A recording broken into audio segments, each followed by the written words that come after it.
नहीं तोड़ा। एक ऐसी आयरन लेडी हमारे बीच में है जिनका दुनिया की 100 शक्तिशाली महिलाओं में नाम है।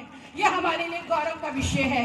और मैं एक बात और बताना चाहूंगी मेरे भाइयों कि अगर आपको सच में बहन जी का जन्मदिन हर्ष उल्लास के साथ मनाना है तो उन्हें तोहफा देने के लिए, उन्हें शुभकामनाएं देने के लिए आपको सीधी नजर उत्तर प्रदेश के मुख्यमंत्री की कुर्सी पर 2027 पर टिकानी होगी, ताकि बहन जी को आप उनके जन्मदिन का सही तोहफा दे सके। उनका जन्म हमारे लिए एक ऐसा अवतार है जो हमारे बच्चों के लिए, क्योंकि आपको पता है इतिहास को मिटा दिया जा रहा है, धीरे धीरे सारे पन्ने भी इतिहास के मिटते जा रहे हैं। आज हमने जो पढ़ा है हमें भी उस इतिहास को आधा अधूरा काट कर दिया गया है।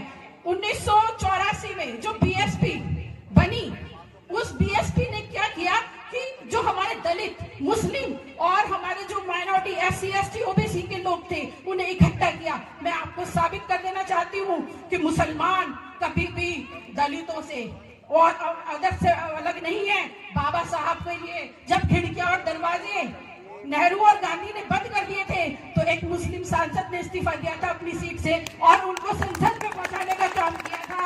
और मां सावित्रीबाई फुले जी ने जब वो शिक्षा देने के लिए जाती थी अपनी समाज की महिलाओं को, ताकि वो एक सर उठाकर चल सके और अपनी जिंदगी को जी सके, तो उस वक्त अपने घर पर जगह दी थी फातिमा शेख ने, जो हमारी पहली महिला शिक्षिका है मुस्लिम में। उन्होंने अपनी जगह दी थी और उस जगह पे उन्होंने स्कूल खोला था। तो जिस तरह इस भारत को हम माता कहते हैं तो हर एक इंसान की 2 आंखें होती हैं, इसी तरह इस देश की आंखें जो हैं वो SC ST OBC और माइनॉरिटीज हैं। अगर आप अपना समाज और अपना इतिहास भूल कर चलेंगे, जो समाज अपना इतिहास भूल जाता है वो समाज समाप्त हो जाता है। आज हमारे ऊपर डोरे डाले जा रहे हैं कि आज हम इस पार्टी में आ जाएं, उस पार्टी में आ जाएं, लेकिन मैं आपसे ये कहना चाहूंगी आपको अपने समाज के साथ खड़े होना है, आपको अपनी आवाज वोट के माध्यम से दिखानी है। और इन्हीं बातों के साथ, पीछे से मैसेज आ रहे हैं, इन्हीं बातों के साथ मैं अपनी बात को समाप्त करती हूँ और फिर एक बार आपसे संकल्प लेना चाहूंगी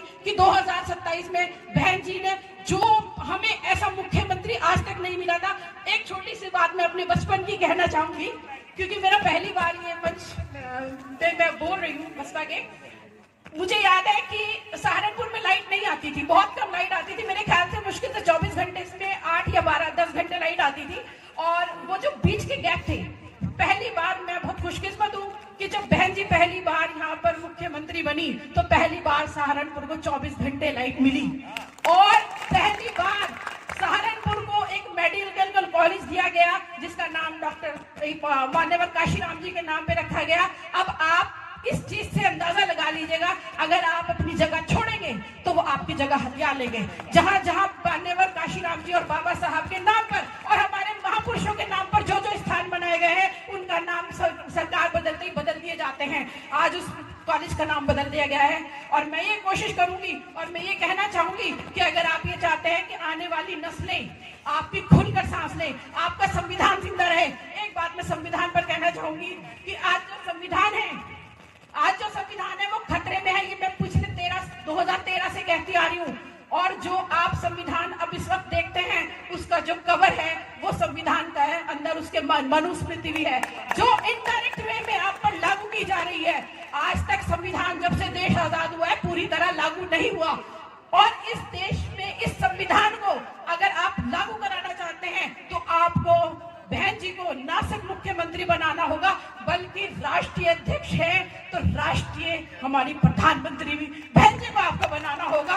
तभी जिस तरह से उन्होंने अपने 4 बार के मुख्यमंत्री के कार्यकाल में देश में व्यापार को बढ़ावा दिया, उन्होंने 1,07,000 नियुक्तियां सफाई कर्मचारियों की निकाली, उन्होंने अब हमारे जो टीचर्स की नियुक्ति थी वो जो भर्तियां थी वो निकाली, उन्होंने हमारे लिए परिवहन के लिए सबसे बड़ा काम उन्होंने कानून व्यवस्था कि कितने बढ़िया तरीके से उन्होंने प्रदेश के कानून व्यवस्था को व्यवस्थित करके रखा कि मजाल थी, लोग डरने लगे थे क्राइम करते हुए भी। तो एक ऐसी क्रांतिकारी महिला जो एक माँ, बहन, बेटी इन सब के होते हुए उसने अपने पूरे समाज को अडॉप्ट किया और अपना आप ना देख करके एक ऐसी महिला बनी जो आज एक सितारा है, एक हमारे बीच जगमगाता सितारा है और खुशकिस्मत है। आज हम उनका 69वां जन्मदिन मना रहे हैं। तो मेरे भाइयों, मेरी फिर आपसे एक बार अपील, इस बार फिर संविधान को बचाइए, अपनी पार्टी को बचाइए, ST, ST, OBC माइनॉरिटीज के अधिकारों को बचाइए और ये देश आपका है। आप 85% है, इस अपने हक को ले लीजिएगा, लेकर रहिएगा। इन्हीं बातों के साथ फिर से एक बार क्रांतिकारी जय भीम, जय संविधान, जय मूल निवासी।